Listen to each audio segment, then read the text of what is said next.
Good morning दोस्तों, कैसे हो? मुझे विश्वास है आप सब सही होगे। तो दोस्तों, आपने काफ़ी सारे एग्ज़ाम दिए हैं, देखे भी हैं, जिनमें एसएससी है, पैट है, सुपर टैट है, सी टैट है, ये रेलवे और पुलिस, दिल्ली पुलिस, इन सब एग्ज़ाम में लगभग हिंदी ग्रामर से बहुत अधिक क्वेश्चन आते हैं। तो हमारा जो वीडियो बनाने का उद्देश्य है, हमारा उद्देश्य सिर्फ यही है, जो कॉम्पिटिटिव है आने वाले एग्ज़ाम में जो हिंदी विषय है उसमें अधिक से अधिक नंबर कैसे लाए। तो इसकी हम शुरुआत करते हैं आज हिंदी की वर्णमाला से। हिंदी वर्णमाला जो संख्याओं की बात करते हैं कि वर्णों की संख्या कितनी है। हिंदी वर्णमाला में वर्णों की संख्या 52 है। टोटल संख्या जो हुई वो 52 होती है। उसके बाद में इसमें 11 स्वर होते हैं, 25 व्यंजन होते हैं, 4 अंतस्थ व्यंजन, 4 उसमें व्यंजन, 4 संयुक्त व्यंजन, 2 द्विगुण व्यंजन, 1 अनुस्वार और 1 विसर्ग होता है। वही बात करते हैं हम वर्ण की। वर्ण क्या है? वर्ण भाषा की सबसे जो छोटी इकाई है उसका नाम वर्ण है या ध्वनि है। यानी कि भाषा की सबसे छोटी इकाई ध्वनि कहते हैं। इसी ध्वनि को हम क्या कहते हैं? वर्ण कहते हैं। दूसरे शब्दों में अगर बात की जाए, वर्ण में मौलिक और सूक्ष्म रूप है जिन्हें विभाजित नहीं किया जा सकता। यानी कि वर्ण है, उन्हें तोड़ा नहीं जा सकता। जैसे यदि हम ए का विभाजन किया जाए तो ए का विभाजित नहीं किया जा सकता। ए एक अपने आप में अविभाजित वर्ण है। दूसरे शब्द में वर्ण के मौखिक रूप को यदि हम मौखिक रूप देखा जाए तो उसे क्या कहेंगे? ध्वनि। जब हम लिखित रूप को देखते हैं तो उसे क्या कहेंगे? अक्षर। यानी कि जो मैं बोल रहा हूं, मैं कह रहा हूं, तो वो क्या है? वो सब ध्वनि है। और जैसे मैंने ये लिखा है ए है, या कुछ भी मैंने शब्द लिखा है, तो वो क्या होगा? हिंदी। ये सब क्या है? ये है हमारे अक्षर। अक्षरों से मिलकर एक पूरे शब्द का ज्ञान हुआ है। तो वर्णों के भेद, उसके बाद देखते हैं वर्णों के भेद। वर्ण कितने प्रकार के होते हैं? वर्ण हमारे 2 प्रकार के होते हैं, एक स्वर, दूसरा व्यंजन। यानी कि वर्णों के भेद कितने हैं? 2 भेद हैं, जिसमें स्वर वर्ण और व्यंजन वर्ण। तो सबसे पहले हम स्वर वर्ण को देखते हैं। स्वर्ण वर्ण हमारा क्या है? जो वर्ण एक ही उच्चारण करने पर एक ही ध्वनि बनाता है। यानी कि एक उच्चारण किया और एक ही ध्वनि बनाई, तो वो क्या है? वो हमारा है स्वर वर्ण।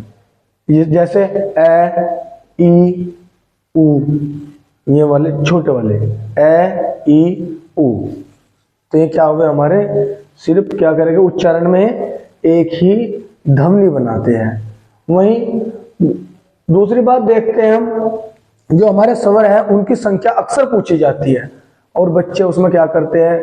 उसमें अलग अलग ऑप्शन देख कर आते हैं, अलग अलग निशान लगाते हैं उसमें ऑप्शन में। तो मूलतः स्वरों की संख्या 11 है। तो कितने हैं बच्चे? 11। मूलतः स्वरों की संख्या 11 है, लेकिन जब उसमें 2 अयोग वह और जुड़ जाते हैं, जैसे अंग और अयोग वह जैसे ही 2 जुड़े तो उनकी संख्या हो गई 13। यानी कि क्या कहा? अयोग वह को शामिल कर लिया जाए तो स्वरों की संख्या 13 हो जाती है। जैसे उदाहरण के रूप में यदि हम आ, ई, उ, री, ए, ऐ, ओ, औ, अंग, आ, ई, उ, री, ए, ऐ, ओ, औ, अंग, तो कितने हुए? 1 2 3 4 5 6 7 8 9 10 11 12 13, तो इनकी संख्या टोटल हुई 13 है। ठीक है। अच्छा, स्वरों का वर्गीकरण। अब वर्गीकरण की बात करते हैं। अगर हम बेसिक रूप से देखें, मूलतः देखें, तो इनके दो प्रकार के होते हैं। ठीक है, इसमें हसु और दूसरा दीर्घ। लेकिन यदि मात्रा के आधार पर देखा जाए तो अक्सर जब क्वेश्चन किया जाता है तो मात्रा के आधार पर किया जाता है। तो मात्रा के आधार पर जब देखा जाए तो कितने प्रकार के, 3 भागों में बांटे गए हैं। मुख्यतः स्वर के 2 भेद हैं, लेकिन मात्रा के आधार पर स्वर को 3 भागों में बांटा गया है। जैसे हसु स्वर, दीर्घ स्वर और फलुत स्वर। फलुत स्वर। तो हसु स्वर हमारा मूल स्वर या एक मात्रिक स्वर, मात्रा के आधार पर एक मात्रिक स्वर।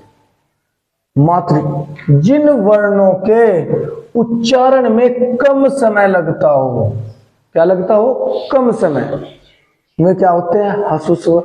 या यहां एक और लाइन आ सकती है, जिन वर्णों के उच्चारण में एक मात्रा काल, यानी कि एक मात्रा काल का समय, जिन वर्णों के उच्चारण में एक मात्रा काल का समय लगता हो तो वो क्या कहलाते हैं, हसु स्वर। जैसे हमारा ए, ई, उ, री, इनमें क्या लगेगा, एक मात्रा का। वहीं दूसरी ओर जब हम देखते हैं दीर्घ स्वर या द्विमात्रिक, ये क्या था, एक मात्रिक, दूसरा है द्विमात्रिक या संधि स्वर। जिन के उच्चारण में हसु स्वर से अधिक समय लगता हो या हसु स्वर से डबल, दोहरा समय लगता हो, 2 गुना समय लगता हो, तो वो क्या कहलाते हैं, हसु स्वर से अधिक, तो वे कहलाते हैं हमारे दीर्घ स्वर।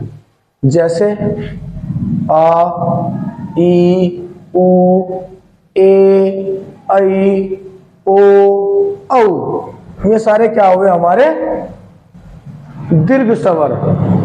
वही या द्विमात्रिक स्वर। तीसरा है फलुत स्वर। फलुत स्वर या त्रिमात्रिक स्वर।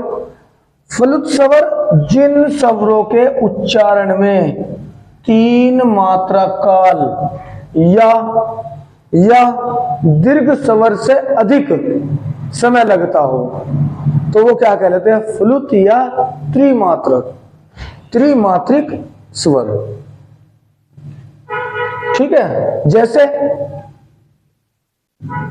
राम, ओम, जितने भी हमारे राग हैं उन सब को हम क्या करते हैं, फलुत स्वर के अंतर्गत ही रखते हैं या गाते हैं। जो हमारा संगीत है वो मोस्टली फलुत स्वर या त्रिमात्रिक काल में जितने भी वर्ण किए गए। तो उसके बाद, ठीक है बच्चों, तो इसके बाद हम देखते हैं क्या कि जो हमारे स्वरों का उच्चारण स्थान है वो कहाँ है, कहाँ कंठ्य क्या है, मूर्धन्य क्या है, तालुव्य क्या है, अनुनासिक क्या है। ठीक है, उनके बारे में देखते हैं। तो दोस्तों, हम स्वर के उच्चारण की बात करते हैं। जो हमारे स्वर है वो कैसे बोले जाते हैं, कैसे कैसे उनके बोलने के स्थान है। जैसे जीभ के प्रयोग के आधार पर, मुख के खुलने के आधार पर, होठों की स्थिति के आधार पर या हमारे गले के ध्वनि के आधार पर हम स्वरों को कैसे बोलते हैं। सबसे पहले हम जीभ के प्रयोग के आधार पर स्वरों की पहचान करेंगे। जो जीभ के प्रयोग के आधार पर है, जीभ के 3 भाग माने गए हैं, अग्र भाग, पश्च भाग और बीच में है मध्य भाग। सबसे पहले हम अग्र भाग की बात करते हैं। अग्र भाग में ई, ए, ऐ। उसके बाद में मध्य भाग में सिर्फ ऐ शब्द आता है। उसके बाद में हम देखते हैं पश्च स्वर को। पश्च स्वर में आ, उ, ओ, औ। इसलिए जीभ के प्रयोग के आधार पर 3 भागों में बांटा गया है।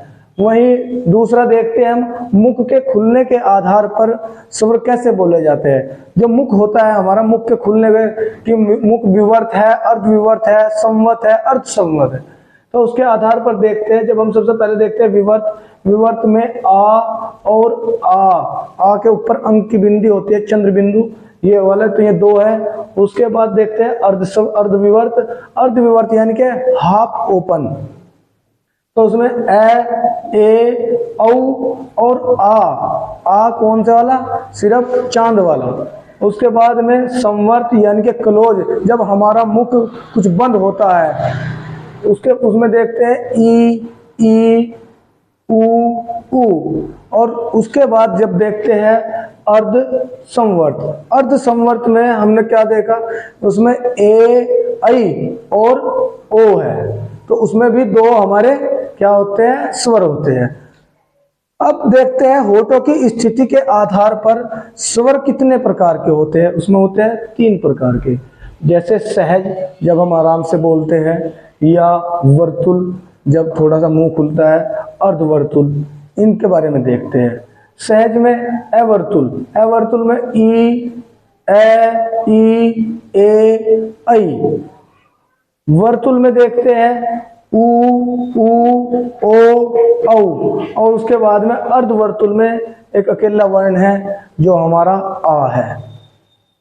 वहीं पर देखते हैं हम गले से ध्वनि निकलने के आधार पर। गले से ध्वनि निकलने के आधार पर हमेशा एग्जाम में सवाल पूछे गए हैं, जिसमें सबसे पहले हमारा कंठ्य है।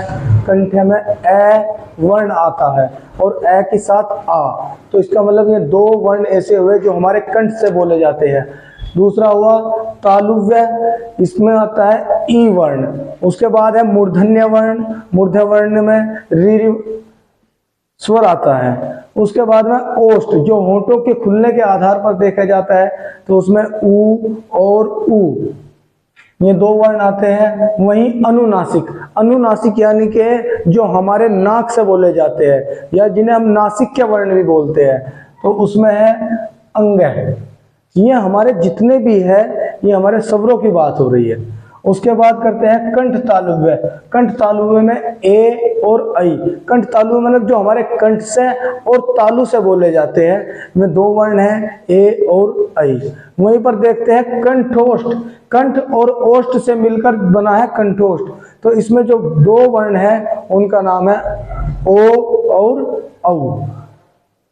तो बच्चों, ये तो हुए हमारे जितने भी स्वर हुए, और बोलने की स्थिति के आधार पर जब हम बात करते हैं तो उनकी पहचान जीभ के आधार पर, मुख के आधार पर, या होठों के आधार पर और कंठ के आधार पर देखते हैं। तो वहीं एक नोट है हमारा कि जितने भी हमारे स्वर है,